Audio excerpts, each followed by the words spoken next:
What if I told you that your English problem is not vocabulary, grammar, or intelligence? The real reason might surprise you. Hello and welcome back to Skills in English.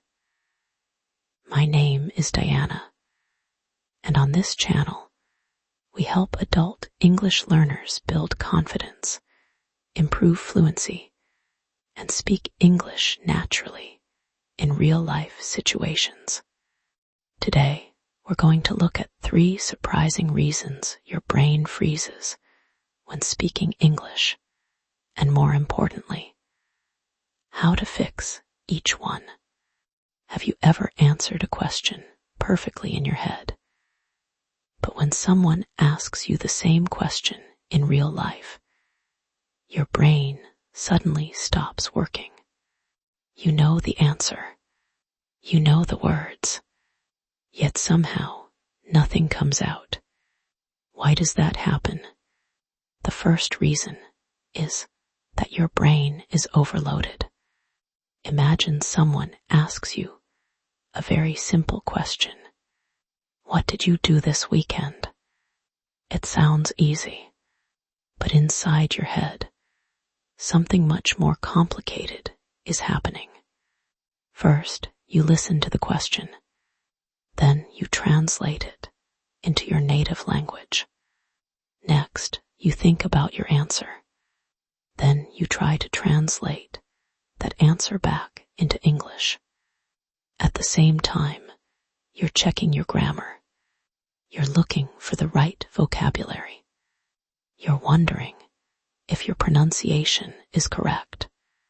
And before you've even started speaking, your brain is already exhausted. This is one of the biggest reasons English learners freeze during conversations. The problem isn't that you don't know English. The problem is that you're asking your brain to do too many things at once. Think of it like a computer. If you open too many programs at the same time, everything starts slowing down. The computer isn't broken. It's overloaded. And that's exactly what's happening inside your brain. Fluent speakers don't usually go through this process. They don't translate every sentence.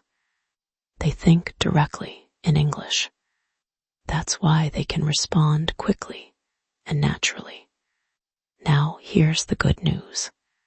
You can train your brain to do the same thing. So how do you fix this? Start thinking in English during your everyday life. When you're making breakfast, describe what you're doing in English. When you're walking outside, name the things you see.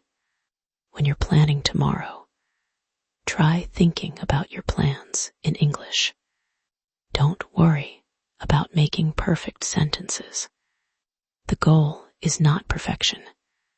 The goal is to reduce translation.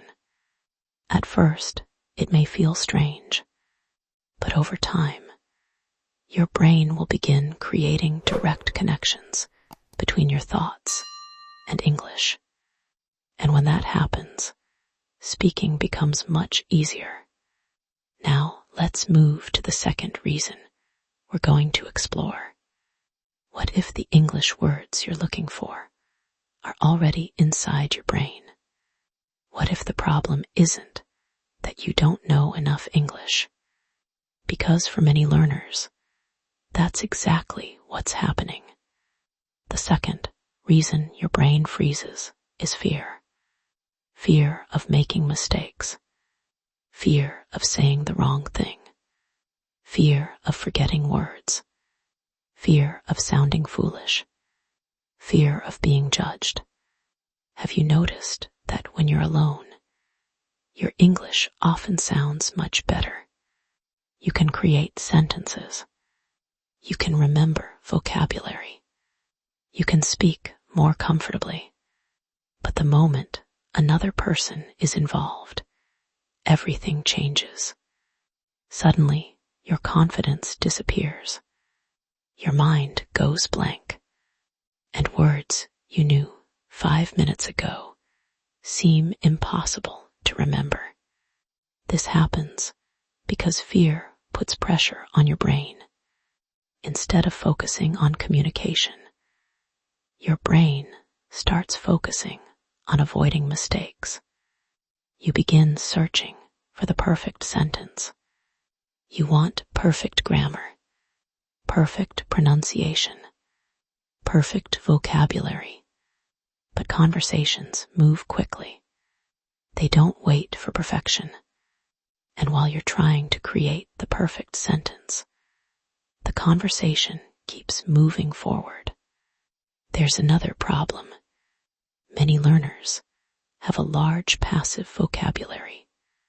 That means they understand lots of English words when reading and listening, but they have a much smaller active vocabulary. These are the words they can quickly use while speaking. Imagine having hundreds of books in a library.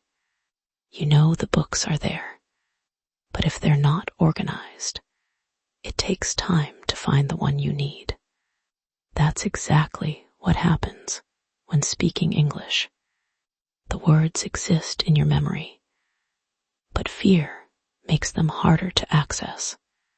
So how do you fix this? First, stop trying to be perfect. Your goal is communication, not perfection. Remember, native speakers make mistakes too. The difference is that they keep talking. Second, start using new vocabulary immediately. If you learn a new word today, don't just read it. Create 3 sentences with it. Say those sentences aloud. Record yourself using them. The more often you use a word, the faster your brain can retrieve it. And third, give yourself permission to make mistakes. Every mistake teaches your brain something valuable. The learners who improve fastest aren't the ones who avoid mistakes. They're the ones who aren't afraid of making them. Now let's explore the third and final reason. Imagine someone who wants to learn how to swim. They watch swimming videos every day. They read books about swimming. They study swimming techniques.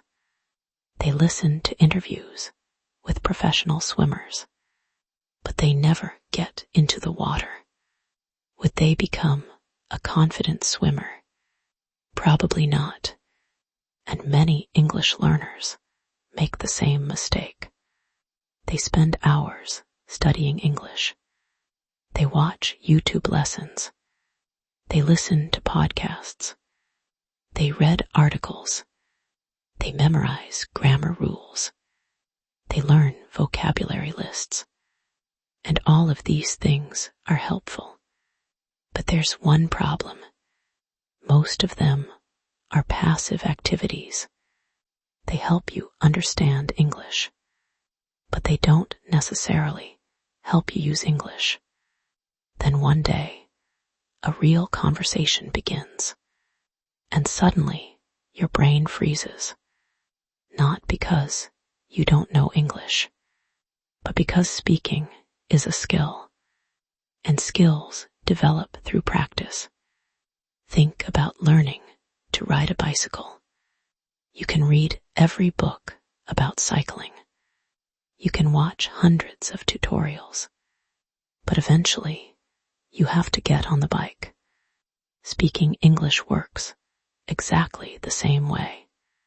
The more speaking practice you get, the more natural speaking becomes. Another mistake many learners make is practicing things they rarely use. They memorize long vocabulary lists. They study complicated grammar structures. But real conversations are usually much simpler. People talk about work, family, food, travel, hobbies, weekend plans, daily experiences. These are the topics you should be practicing regularly. So how do you fix this? Start speaking every single day, even if you don't have a conversation partner. Talk to yourself.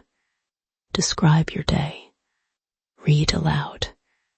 Answer common questions aloud. Shadow native speakers from podcasts and videos. Record your voice and listen back. The goal is to make speaking a daily habit, because every time you speak English, you're teaching your brain that speaking is normal. And when speaking feels normal, your brain stops freezing. Now let's put everything together. If your brain freezes when speaking English, it doesn't mean you're bad at English. It doesn't mean you're not intelligent. And it certainly doesn't mean you'll never become fluent.